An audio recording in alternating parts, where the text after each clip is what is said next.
Salam berjumpa kembali Bapak Ibu Saudara-saudari yang terkasih. Pada kesempatan ini saya mengajak kita kembali lagi untuk mempersiapkan sedikit waktu kita mendengarkan sabda Tuhan yang kita ambil dari penginjil Yohanes bab 15 ayat 26 dilanjutkan dengan bab 16 ayat 4a.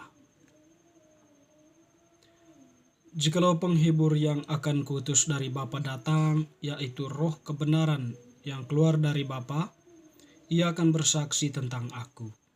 Tetapi kamu juga harus bersaksi karena kamu dari semula bersama-sama dengan aku. Tetapi semuanya ini kukatakan kepadamu supaya apabila datang saatnya kamu ingat bahwa aku telah mengatakannya kepadamu. Demikianlah sabda Tuhan, terpujilah Kristus.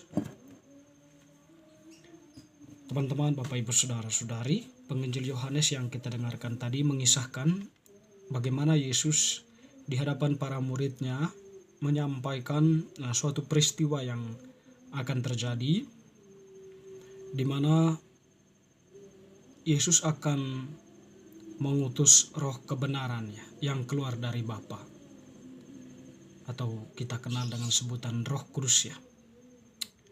Jadi dengan demikian ya, bahwa para murid yang menjadi pengikut setia Yesus ya diutus oleh Yesus, dan Yesus pun tidak meninggalkan mereka ya, tetapi senantiasa menyertai mereka.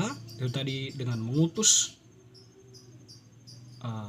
penghibur ya, yang datang dari Bapa atau yang keluar dari Bapa, yaitu Roh kebenaran atau Roh Kudus.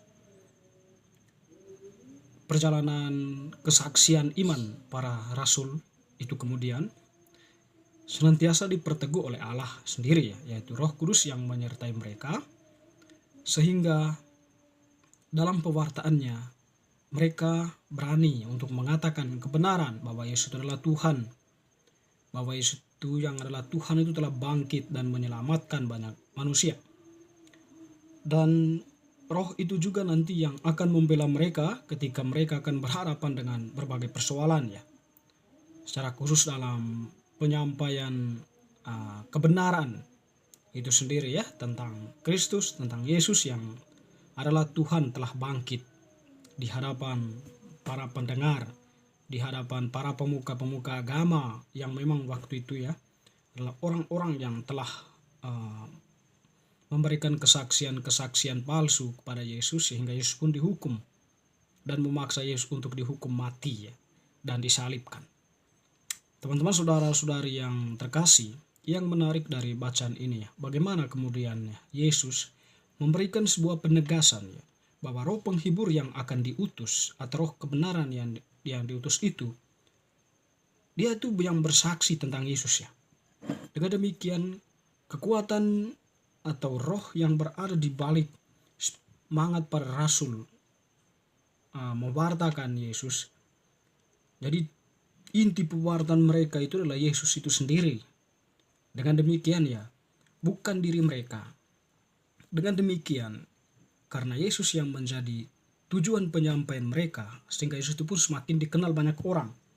Dan banyak pula orang yang kemudian akan mengimani pewartaan para rasul itu dan mengakui Yesus sebagai Tuhan.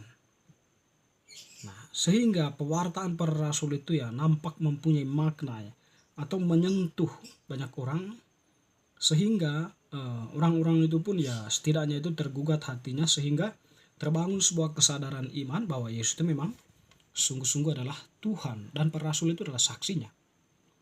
Jadi teman-teman, saudara-saudari yang terkasih, dengan demikian ya, bukan diri para rasul yang dikedepankan dalam pewartaan mereka ya, tetapi Yesus yang mengutus mereka. Boleh dikatakan Yesus memilih mereka untuk mewartakan Yesus yang sudah bangkit, bahwa Yesus itu memang adalah sungguh-sungguh Tuhan, Mesias yang sudah dijanjikan oleh Allah kepada para nabi, para nenek moyang bangsa Israel ya pada waktu itu. Jadi awal pewartaan mereka jadi sekitar orang-orang itu ya, orang-orang Yahudi waktu itu. Teman-teman, saudara-saudari yang terkasih, ditegaskan juga tadi ya, bagaimana kemudian ya Yesus yang mengatakan kamu bersaksi tentang aku, itu dikatakan atau ada sebuah spirit yang ada di balik pernyataan itu. Suatu saat ketika ada yang membelot, Roh Kudus itu sendirilah yang akan mengembalikan kesadarannya, atau bahwa Tuhan sendiri pernah mengatakan sehingga mengingatkan mereka bahwa Yesus ya yang telah mengatakannya secara khusus ya, ketika ada yang mewartakan Tuhan atas nama dirinya ya dengan tujuan dan misi tertentu ya, Roh Kudus itu yang kemudian akan menjadi pengingat bahwa bukan diri kita lah atau bukan orang yang diutus itulah yang menjadi tujuan pewartaan itu, tetapi Tuhan sendiri ya, karena memang Tuhan sudah mengatakan itu kepada mereka. Teman-teman, saudara-saudari, gereja perdana berjalan dalam perjalanan waktu hingga sampai saat ini. Tentu ada banyak orang yang sudah dipilih sebagai pengganti Petrus, Paus, dan juga pengganti para rasul dalam diri para uskup, dan mereka itu adalah pemimpin gereja ya, pemegang kebenaran, sehingga jalan gereja itu tidak pernah sesat karena ada yang menjaganya, ada yang menuntunnya. Dan kita menyadari bahwa Roh Kuduslah yang menuntun mereka, para uskup maupun para paus ya. Sedemikian rupa mereka menghayati panggilan hidup mereka sebagai pilihan Allah sendiri, Yesus sendiri. Dengan bertekun mereka menjaga kebenaran iman yang diwariskan para rasul kepada mereka. Dan itu pun yang diajarkan oleh mereka kepada umatnya, bukan sembarang pengajarannya. Sehingga gereja itu tetap bertumbuh di tengah sekularisme dunia ini ya, di tengah orang-orang yang bertanya-tanya tentang arah kehidupan mereka ya. Jadi gereja tetap senantiasa tampil untuk menawarkan kebenarannya, menawarkan ajaran-ajaran Yesus sendiri ya, berusaha untuk menyelamatkan dunia, menyelamatkan jiwa-jiwa. Gereja tak pernah sesat karena Roh Kudus tetap berkarya dalam diri para rasul ya, pengganti-penggantinya ya, para uskup maupun Bapak Paus. Teman-teman, saudara-saudari yang terkasih, tentu bahwa karena pengganti-pengganti para rasul termasuk Bapak Paus ya, senantiasa mengedepankan Allah itu sendiri dalam pewartaan mereka, sehingga gereja itu ya tetap bertumbuh, tetap bertahan di tengah guncangan dunia ya. Dunia modern, pemikiran-pemikiran sekular, pemikiran-pemikiran yang mengkritik, menghantam gereja dan sebagainya. Roh Kudus senantiasa menyertai mereka karena gereja tetap berpegang teguh pada Tuhan sendiri, bahwa Roh Kudus yang diutusnya menyertai gereja sampai akhir zaman.